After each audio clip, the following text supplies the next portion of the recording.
Mr. Kalinyo. Naam dokta. Hapa nimemaliza. Hapa kichobaki ni mazoezi akiwa na undergo healing.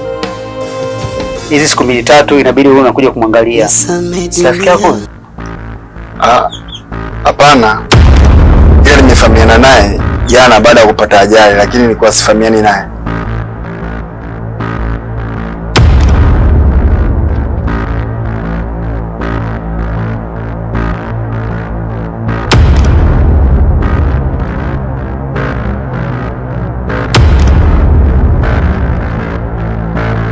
Lakini sio mbaya. Ushamfahamu. Hapa cha msingi inabidi unamfanyisha mazoezi hizi siku 2-3, ana undergo healing, hakikisha anapona. Kidonda kinakauka vizuri. Nitakuwa vema. Dokta, kwanza mimi naomba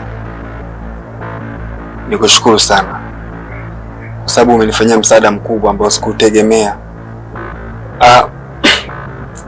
Vile kuna uwezekano kumtoa nje sasa hivi nianze na mazoezi, unaweza hata kunisaidia kumtoa nje?